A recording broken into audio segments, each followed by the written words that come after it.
Assalamualaikum warahmatullahi wabarakatuh. Jumpa lagi dengan saya Isram. Pada kesempatan ini kita akan membahas terkait hal-hal yang berkaitan dengan hukum. Namun sebelumnya saya akan menyapa sahabat, rekan-rekan, Bapak Ibu sekalian. Semoga yang menyaksikan video ini selalu dalam lindungan Allah Subhanahu wa taala, sehat selalu, dan tentunya pada situasi pandemi saat ini mari kita tetap jaga kesehatan, tingkatkan daya imun tubuh, dan pasti patuhi protokol kesehatan ya. Baik saudara, rekan-rekan, Bapak Ibu sekalian, kemarin pada saat saya bersidang di Pengadilan Negeri Tangerang ya, ada orang parubaya yang menghampiri saya sekaligus berdiskusi, berbincang-bincang terkait hal-hal yang berkaitan dengan hukum. Namun dia ada pertanyaan terkait permasalahan yang sedang dihadapi oleh keluarganya.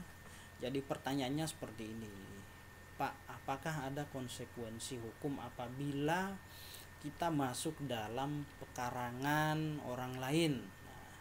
Lalu saya jawab, ini perlu kita perhatikan dulu, masuknya dia dengan cara apa dan bagaimana. Kalau tukang sayur, terus kemudian tukang pos atau petugas PLN yang sedang bekerja atau mengantarkan barang masuk dalam pekarangan seseorang atau orang lain, masuk begitu saja ya, bukan berarti mereka masuk dengan cara paksa. Itu nggak bisa dipidana ya, karena mereka bertugas dan menjalankan pekerjaan itu ya. Lalu lain halnya ketika orang lain masuk dalam pekarangan secara paksa melawan hukum dan tanpa izin yang berhak, dan patut diketahui bahwasanya pekarangan tersebut ada tanda-tanda larangan atau tanda-tanda yang lainnya ya, yang dilarang masuk tanpa seizin yang punya atau yang berhak. Itu dapat diduga orang tersebut melanggar ya, itu bisa dipidana. Ancamannya jelas, ancaman pidananya ya. Ini saya bacakan pasal masuk dalam pekarangan orang lain tanpa izin ya, dapat dijerat pasal 167 ayat 1 Kitab Undang-Undang Hukum Pidana atau KUHP.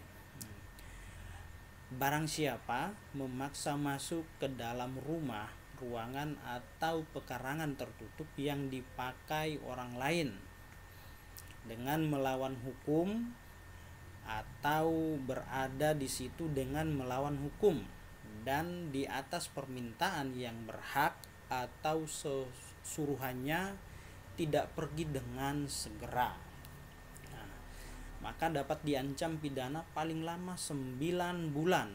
9 bulan ya saudara, Bapak Ibu sekalian. Jadi yang dimaksud dalam pasal ini, apabila ada seseorang atau orang lain secara sendiri-sendiri maupun bersama-sama dengan tujuan dan maksud tertentu masuk ke dalam pekarangan orang lain secara paksa, secara melawan hukum, berada di objek atau pekarangan orang lain tanpa seizin yang berhak,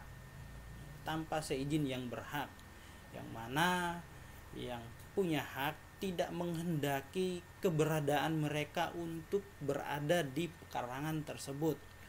Itu dapat dijerat dengan pasal tadi, pasal 167 ayat 1 KUHP. Ancaman pidananya jelas ya, maksimal atau paling lama 9 bulan. Jadi ya unsur-unsurnya ya itu, barang siapa memaksa masuk dengan cara melawan hukum, berada di pekarangan tersebut ya tanpa seizin yang berhak, atau sudah ada larangan, himbauan untuk tidak berada di situ ya, maka dapat dijerat dengan pasal yang dimaksud tadi ya Bapak Ibu sekalian. Maka dari itu kita sangat berhati-hati ya masuk ke dalam pekarangan orang lain. Nah, kalau nggak punya kepentingan atau nggak penting-penting amat masuk ke dalam wilayah atau ruang lingkup orang lain yang sekiranya di situ ada petunjuk plang dilarang masuk tanpa seizin yang berhak atau yang punya, maka jangan sekali-kali kita masuk dalam wilayah atau ruang lingkup orang lain atau pekarangan. Nah, itu kita dapat dijerat ya dengan pasal 167 tadi ayat 1. Nah, selama yang punya hak atau yang punya hak tadi tidak menghendaki keberadaan kita di dalam pekarangan tersebut, maka kita jangan masuk ya. Ya, mungkin itu yang dapat saya sampaikan. Semoga informasi ini dapat bermanfaat ya, dapat menambah wawasan saudara, sahabat, Bapak Ibu sekalian. Ya, jangan lupa saksikan video saya berikutnya selanjutnya ya. Saya akhiri. Assalamualaikum warahmatullahi wabarakatuh.